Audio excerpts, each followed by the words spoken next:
Hey, what's up? This is Rodney the Voice, and I'm back. And I just wanted to make this quick video about this whole Zakiyah situation. This is really addressing the Zakiyah fans. One thing I will say is I love people who have an opinion. I'm a very opinionated person. If I have something to say about a certain situation or a certain topic, I will talk about it. So I don't get mad when people, have an opinion if it's different than mine. We're all grown, so we should all be able to express the way we fucking feel and go on by our business. But with that being said, okay, so yes, I do understand that Zakiyah has not seen this season because, of course, she's been inside the house, so us as viewers, we get to see everything that's happening. I do understand that Zakiyah does not know that Paulie went around saying how he had raw sex with her. I understand that Zakiyah does not know that Paulie was really the real reason why she ended up on the block. She does not know that Paulie basically slut-shamed her by bragging to the other house guests about how the rooms that he banged her in. She doesn't know that, Paulie went around calling her his loyal puppy and that, she'll do anything that he says. But what she does know is that he did not use a veto on her.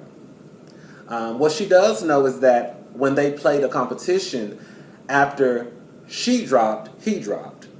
And she knew something was up with that because she started to cry. And Michelle had to comfort her. She knew that Paulie was up to no good. What she does know is that she had a one-on-one conversation with Paulie face to face and asked him, if you win the veto, will you take me off the block? And he told her yes, and he did not. What she does know is that he told her that if I wanted you out of this house, you would be gone. And on Thursday, that bitch was walking out that front door talking to Julie Chen.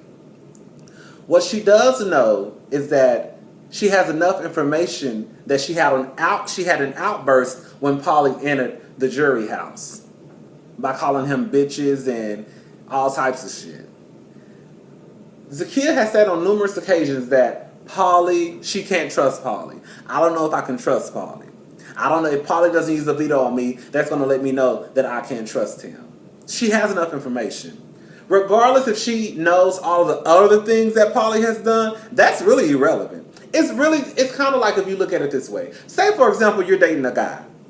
And y'all are talking and, y'all texting each other and you text him at 12:05. He texts you back at 12:07. You text him back at 12:10. He texts you back at 12:13. You text him back at 12:15. He texts you back at 2 o'clock. You text him back at 2:05. He texts you back at 7 o'clock. You text him back at 7:05. He texts you back at 3 o'clock in the morning talking about what's up. What the hell? Talk about inconsistency. You don't have to know what the fuck is going on. You just know that, okay, something not adding up. 1 + 1 does not equal 6. And for a lot of y'all, let me tell y'all something. Y'all can sit here and deny all day that Zakiyah didn't know this, and Zakiyah didn't know this. But one thing about the truth, just like this man said on CNN the other day. I'm sorry, I had my retainer in. One thing about the truth is, the truth does not need your blessing. The truth does not need your acknowledgement. And the truth does not need your affirmation.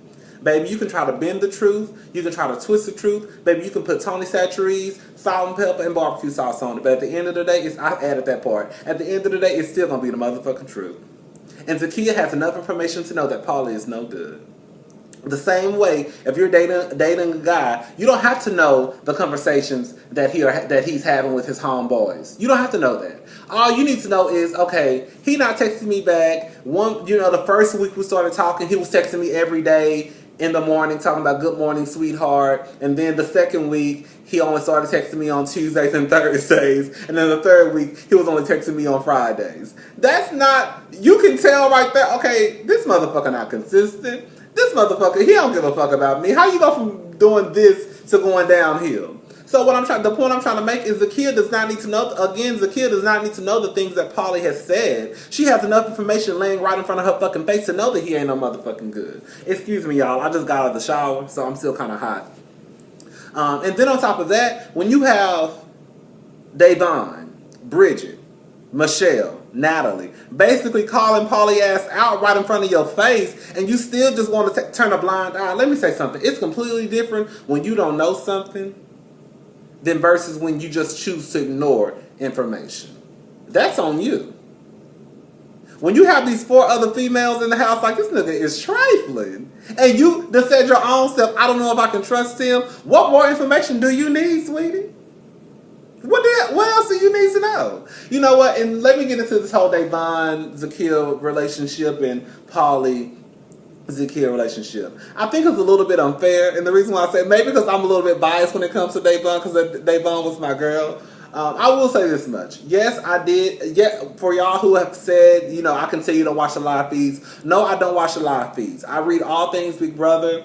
Anything that has to relate to Big Brother, I pretty much know. I don't know everything about Big Brother, but I know enough, and I know enough to know that at one point in the game, yes, it probably is true, Davon was gunning for Zakiyah at the beginning of the game, but I think towards the end, before Davon got evicted, I think that they had built a real friendship. I don't think that Davon necessarily turned her back on Zakiyah. I think that, like in any friendship, if you get sick and tired of your friend looking like a goddamn fool, you kind of you could just kind of put yourself out, you take yourself out of the situation. Like, you know what, this bitch letting this fool make her look like a goddamn idiot on TV. Then you go. That's your business. I don't want to be around that shit. You stupid, you dumb, and I don't have time for it. That's just real life to me. If I had a friend who was looking like a goddamn fool over a nigga, I'd be like, you know what, girl? Because clearly you're not listening to what the fuck I got to say, and he don't like me, I don't like him. So it's gonna kind of be hard for us to be in the same circle and for us to get along. Because you know for a fact I can't stand him and he can't stand me. So now you kind of caught in the middle. So I'm gonna do us all a favor, and I'm just gonna kind of bag back, and you know that's you. I think it's kind of like comparing a liar to a wife beater. Y'all say that Davon is a liar and that she is not as loyal as Zakiyah as we think that she is. I think that she was pretty loyal. I think if you compare all the relationships in the house, I think that Davon was probably more loyal to Zakiyah than anybody else in the house. I mean, shit. If y'all want to start comparing, I mean, shit. At one point, Paul was thinking about throwing Victor out of the house. Remember when they had the conversation in the house, and he was basically saying how they were going to do the double elimination, and Paul knew about the whole conversation, but to this day he swears to him down Victor is his homeboy. I mean, sometimes, you know, it's this reality show called RuPaul's Drag Race, and the season just started a couple weeks ago, and for this season, RuPaul decided that he was going to determine the bottom 2, and then the top 2, whoever won out of the top 2 contestants in the lip sync challenge, they got to choose who went home. This past week, one of the girls, Alaska, voted out her best friend, Alyssa. Sometimes it may be fucked up, but sometimes you have to do certain things that you don't want to do, and if that means eliminating one of your best friends out of the competition, then that's just what it is. I'm not saying that I would be able to do it, but I can also understand that when it's a game, it's a game. And so even if Davon was at one point gunning to get Zakiyah out of the house, I don't think that you can really just say, oh, she's not a true friend, you know, because that damn sure doesn't justify. I would rather have Davon in my corner before I have someone like Paulie. Paulie? Baby, y'all trying to compare Davon to Paulie. Y'all trying to compare Davon to Paulie. Are you fucking serious? I'm sorry, I'm still hot. My hair is still wet. Are you fucking serious? That's the thing that got me like, are you serious? Okay, child, whatever. So if y'all want to compare them, compare them. But all I'm trying to say is at the end of the day, Zakiyah has had more than enough information to know that Paulie is no good. She chose to ignore the signs. You know what I'm saying? It was right in front of her face. She doesn't need to know every fucking thing. When you're dating a guy, you don't know everything, but you still can come to the conclusion like, you know what? This motherfucker is trifling. This nigga ain't no motherfucking good. You ain't gotta know everything that motherfucker's saying about you behind your goddamn back. And bitch, I'm a nigga and I deal with niggas. I know. Hello? And when a nigga ain't bitch, like I said, 1 + 1 don't equal 6. And if it don't make no sense, it don't make no sense. 10 times out of 10, when you feel something about somebody, especially if you're trying to date them, it's more than likely probably true. So, anyways, I got to take my black ass to work.